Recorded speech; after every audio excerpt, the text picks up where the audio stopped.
Star-Crossed is a modern twist on Shakespeare's Romeo and Juliet, which of course is about a young boy from one family who falls in love with the daughter of a completely rival family. Which has been written by Ian Kershaw specifically for the people of Oldham. So rather than Romeo and Juliet, we've got Robbie and Judama. And the idea of an Asian girl and an English guy getting together and the ramifications of that are kind of pertinent what's going on. One of the families is white, one of the families is Asian, and two people fall in love. And then we kind of veer away from Shakespeare quite a lot as we do our own spin on it, and we have our own particular little twist at the end. You shouldn't come expecting to hear the full verse of Romeo and Juliet. It's completely different to that.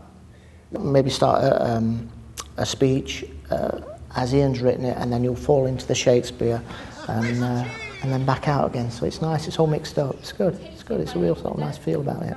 It doesn't shy away too much from the Shakespeare or force it down your throat. It's just kind of really naturally goes in and out of it. And I think the great thing about it is that you don't realise you're listening to Shakespeare until kind of afterwards. It's just the right balance. So even if you're not a Shakespeare fan and you're scared of the text, this is a perfect bridge, as it were, to let you get interested in a bit of Shakespeare without kind of overwhelming you with language. So it's done really well, the balance. I was really impressed with it when I read it.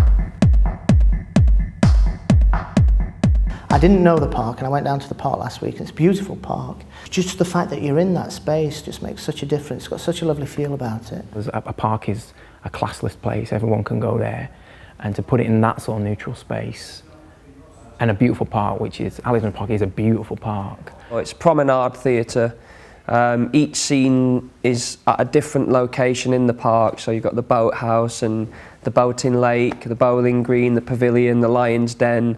We're showing off some beautiful parts of the park that have recently been done up with lots of lottery money and lots of hard work from people, and it is pretty fantastic, I think.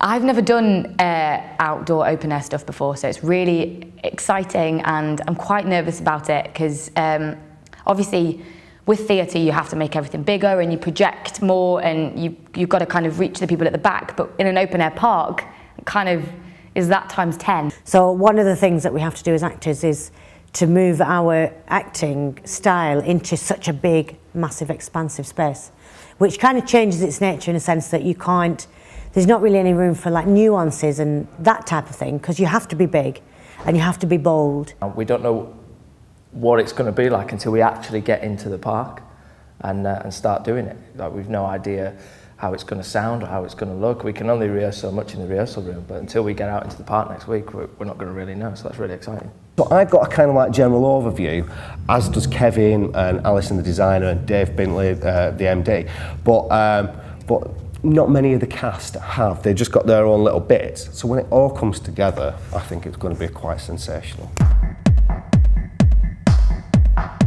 I can't imagine anybody who's going to watch this play and feel worse at the end than they did when they came in. Well, what you hoped them to get out of is to sort of, we'll all go dancing in the park together, and we all go off dancing in a big carnival, and we all sort of eat curry and get on together and smile on the buses and stuff, but that's the dream, innit? You've got choirs, you've got dancers, you've got musicians, you've got brass bands, you've got Bollywood. I can't imagine anyone not enjoying this show, because I think it's for everybody. It's ridiculous. Great music, great dancing, a classic love story or tragedy, depending on how you look at it, that everybody knows, and a thoroughly enjoyable night out, regardless of the weather.